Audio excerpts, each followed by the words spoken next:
If you're looking for Microsoft certified SQL or database training, then you'd naturally expect to find some of the most superior study programs available today. And by the way, SQL, or SQL as we say in the industry, stands for Structured Query Language. It's simply a standardized way of communicating with a database. Most database students tend to move into database administration roles after certification. This essentially involves the daily management of databases, often supported by a team of clerks. DBAs play a key management role in a company because the information and reports that they produce are used by senior management to run their businesses. As such, professionals in this field can get paid very well. Alternatively, some students are interested in becoming developers. Software companies typically employ database developers to create and program databases as part of their software range. Again, salaries for these positions can be very attractive. Either way, you'll want to consider all the options with somebody who understands the commercial needs of the market, somebody who can help you choose the most appropriate area to suit your personality. A quality company will make sure that your training is relevant to where you want to get to and targeted to meet the market's commercial needs. Let's be honest, individual job security really doesn't exist any longer. Most companies will get rid of workers if things get tight. But if your skills and qualifications are in an expanding marketplace, then you're in the right environment for true job security. Where there's a shortage of trained professionals, you'll always find companies looking for the right people. Take the IT industry for example. The last eSkills survey showed there was a skills gap of around about 26%. So this means that for every 4 jobs that exist in IT, there are only 3 trained people to do them. There's really been no better time or market conditions for getting trained into this rapidly evolving market. Students who are looking to get a career in IT very often have no idea which path they should take or what area to get qualified in. After all, if you've got no experience in the IT market, how can you possibly expect to know what somebody actually does day to day? Let alone, of course, decide on which training route is going to be the most appropriate one to get you there. Really, the key to sorting this out is to take a good look at a number of different areas. Things like your personality type. What kind of things do you enjoy and what don't you like? Why you want to get into IT. And you'll need an explanation of each career path and what makes them different from each other. And clearly, you'll need to think about what effort, commitment and time that you're prepared to put into your training. So the only real way of covering these properly is through an in-depth discussion with somebody who knows the industry well enough to be able to guide you. Amazingly, most UK training companies still teach IT from workbooks and reference manuals. For most of us, this tends to be needlessly boring, drawn out and slow. Psychologists who've looked at learning tell us that we remember a lot more if we involve all of our senses, and if we get practically involved in what it is we're studying. So the answer is to find a course that uses multimedia CD and DVD ROMs, and always make sure you're shown some kind of demonstration from the training company. Your training materials should include videos of the instructors, live demonstrations and slideshows, and they should always have interactive labs for you to practice what it is you've learned. It's generally best to avoid training that's purely online. You want actual physical CD or DVD ROM course materials so that you can use them whenever and wherever you want, and you're not totally reliant on your broadband connection.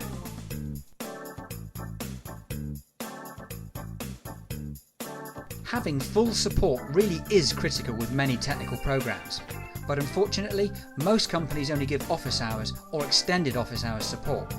Very few of them go late into the evenings or at weekends.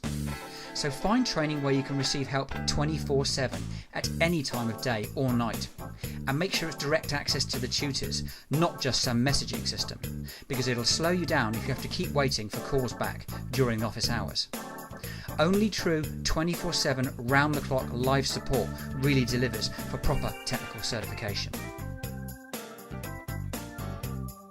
You'll find that in-centre workshop days are often sold as a big benefit by many companies. But if you talk to most of the students who've used them, they'll tell you the opposite's true. You've got all that travelling, for instance, multiple trips and often hundreds of miles, and the classes are normally Monday to Friday, which means taking 2 or 3 days off work all the time. Well, if you've only got 20 days holidays a year, using half that on training doesn't leave much for you. And don't forget the extra costs of travelling and accommodation either. Sometimes this runs into hundreds and even thousands of pounds extra. And maybe you'd like to work at your own pace, or maybe you want to keep your training private so there aren't any repercussions at work. And how do you honestly feel about asking questions in a class full of other people? All these reasons and more are why it's much simpler to watch and learn from pre-filmed classes, taking them when it's convenient for you and not someone else.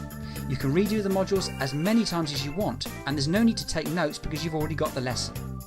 Quite simply, you'll save time, hassle and money.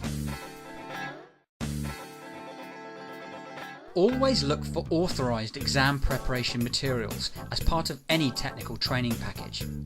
It's very easy to get thrown by practicing exam questions that don't come from official sources. Often, the way questions are phrased can be quite different, and you need to be ready for this. And always test your understanding with quizzes and simulated exams before you take the real thing. You'll be far more confident and much more likely to pass. Offering exam guarantees is a popular sales gimmick at the moment, but if you examine the small print, you'll find out what's going on. Obviously, the exams aren't free, you are paying for them. They've just been included in your package price, which means of course that you're paying for them up front. Now you should know that a lot of profit is made by companies charging their exam fees at the start, and then hoping that you won't take them all. And they also control when and how often you can take that exam. They'll only allow a retake once they're completely satisfied that you're going to pass, otherwise they're losing that extra profit. So doesn't it make far more sense to find the best exam deal at the time, not to pay any markup to the training company, and to do it locally rather than in some remote centre? Pay for it when you need it and not before. The honest truth is that if a student pays for their own exams one at a time, they'll be much more likely to pass first time, as they'll be conscious of the cost and they'll apply themselves appropriately. Why pay hundreds or even thousands of pounds extra for so-called exam guarantees when common sense dictates that the best guarantee is study, commitment and good exam preparation? Many companies provide a job placement assistance service to help you get your first IT job. But often too much is made of this, as it's really not that difficult for any motivated and trained person to get a junior role in the IT industry, as there's such a shortage of trained staff. You would ideally want CV and interview advice though, and we encourage students to get their CV updated the day they start training. Many support jobs are offered to students who are still studying and haven't even passed an exam yet. At least you'll be on the maybe pile of CVs rather than the no pile. The best way to get placed is through specialised and independent recruitment consultants. The bottom line is they only get paid when they place you, so they've got the necessary incentive. Many students, it seems, are prepared to study their hearts out for years sometimes, only to give up at the last hurdle when looking for their job. Market yourself, make an effort to get in front of employers. Don't expect that perfect job to just fall into your lap. Take a good look at the certifications that you're considering.